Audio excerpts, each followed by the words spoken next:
When things are good, stop, smell the roses, as they say. You will step in shit. You will. And, we can say perversely, oh, that's good luck. Yeah, we tell ourselves that because we don't want to deal with trouble. But I don't believe in that. You step in shit, it stinks. It's terrible. It's not good luck. There's no such thing as. I'm with you, but I mean, it's like what the Buddha said. The whole thing is in a constant state of change. So the good time is going to go away. The bad time is also going to go away.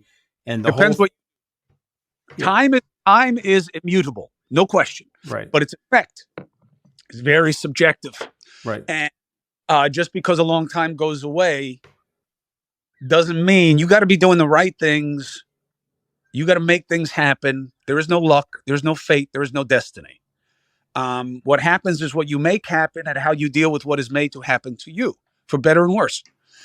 And, I make a lot of mistakes, sometimes for good reason, sometimes for bad reason. I'm very flawed. There's damage. There's damage that's relatable to people. There's damage that's unrelatable to people that I have to deal with, that I try to deal with, that I do the work on. I still fail. And I have learned to accept it. I had to accept because I was going to kill everybody, including myself. Anthony, things can consume you. Italians are so passionate by disposition. Trust me, it's like an opera. The whole thing is an opera. I'm consumed. And I really had to fight against that because, just like you did, I got too many people counting on me. And look, I'm going to screw up. And I always tell my kids, almost 20, 17, 13, tomorrow, that don't be me. Learn from me. I love you. I will always love you. It doesn't matter what you do. And I am here for whatever I can do. I'm going to get angry. I'm going to screw up. I'm going to make mistakes. I'm going to say and do things that you should not say and do. And I try, but I fail. And you have to know that. I'm not here, okay? Yeah. I'm bouncing back and forth, just like you, just like everybody else. Yeah. And don't idolize me because I am no idol. I'm just someone to learn from, for better and worse. And I wish I had been told that more. I wish I didn't have to go through the same cycle that so many of us do, where you put everyone in your life up on a pedestal. Because when they fall, that rebound effect is usually too dramatic. Yeah. And if I had just had clearer eyes from the beginning, it would have made more sense sooner. So it's an interesting insight. And, I was, you probably don't watch Yellowstone, but I was watching this scene in Yellowstone. Dabney Coleman is playing the 90-year-old father of the guy that's now running the ranch, his son. He's about to die. And he says to him, son, the problem is that I never was the person that you thought I was, meaning the son was idealizing him. And as we both know, there's no hero to a man's valet. And so the point is, I know this is a weird thing to say to you, but I feel like my public shortcomings, my failings, my trials and tribulations are helping my children. Because if I step back and I describe Chris Cuomo to somebody, and, I've had this conversation with you in Sag Harbor, you're Chris Cuomo, okay? And you've done X, Y, and Z, and whatever your ups and downs are, you have built a unbelievable career success. And again, I'm not trying to brag or not even humble brag, but I've had pretty good success, Chris. I went to Tufts, Harvard Law School, built 2 businesses. I got shit canned from the White House. I'm getting my ass destroyed right now in my business. I mean, I'm down like 35%. But I still built it, you still built it. And what's crazy about our kids, you got to be very careful. If they don't see the ups and downs, then they can get nervous about their own lives. It's almost better for them to see the ups and downs and the vulnerability because it allows them to have that space, to have that volatility in their own lives. I don't know. Yeah, no, you're right. You're right. Your kids are younger. Well, some are younger. Some are younger. I got a 30-year-old, who you met for breakfast one morning. Great kid. And got a really talented daughter. So anyway, look, you got your blessings. You got your bad. It's going to happen.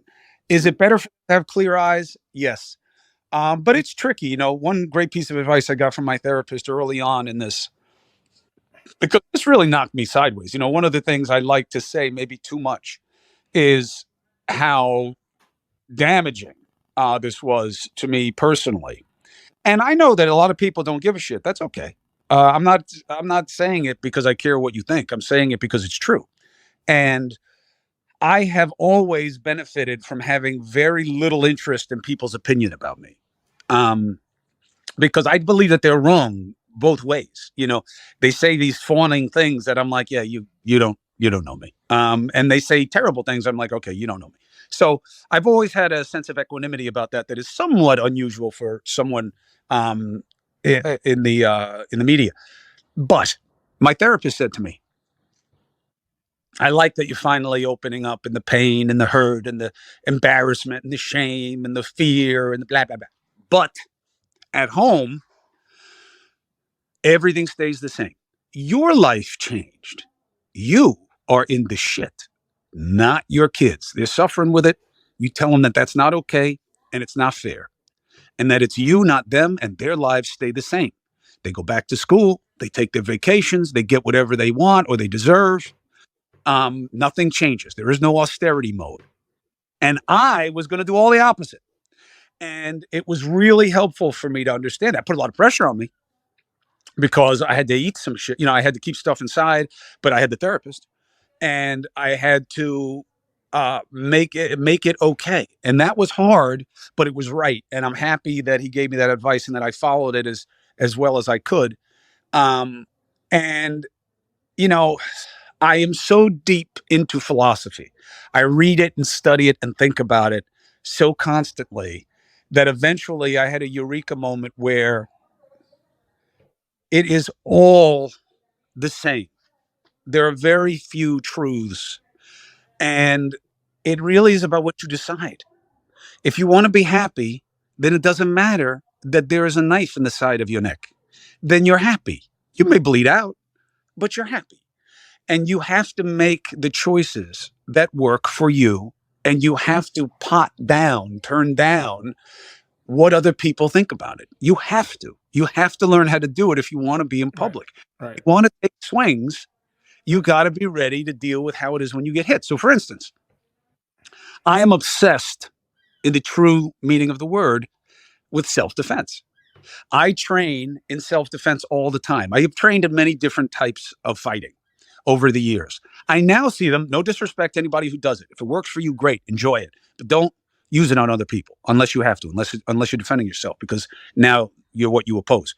But I stopped doing all of them except self-defense because it didn't matter. I didn't care what belt I was. I didn't care about my form. I didn't care about how high I can kick anymore and how fast I am and how it was all practical. My life now is almost exclusively practical. Every appetite, every instinct is, how does this work for me? And what do I want? You want a friend? Be a friend. That's my rule. And then when somebody screws me over, okay, now I get it. And it's hard for me to let go because I care about people, but you got to do it. And self-defense is all about practical. How do you defend yourself? I don't want to hurt anybody. I want to stop them from hurting me. How do I do that? How do I do that in this situation, that situation? And it applies in everything. All the philosophy that I read, all the stoicism that I read about so much is a function of what do I control and what do I do when I screw up? Because I'm going to screw up. I'm going to make the wrong choice for the show. I'm going to ask the wrong question. I'm going to say the wrong thing. I'm going to tweet the wrong thing. I'm going to be the wrong way with my son, with my daughter, with my wife, with my friends, my siblings. What do I do then? How do I handle it? That's how I live now because I had to tune out everything else. Otherwise, I wasn't going to be able to be what I wanted to be. Now, I'm still working on it, Anthony. And that's okay. That's okay. I'm just more open about the process because I think it's helpful to people. I've gotten great feedback of people saying, even if they say, damn, that's really messed up how you feel what it is. Even if it gives them better perspective on how they deal with their own stuff, it's worth it to me. And I never did that before, but I'm willing to do it now.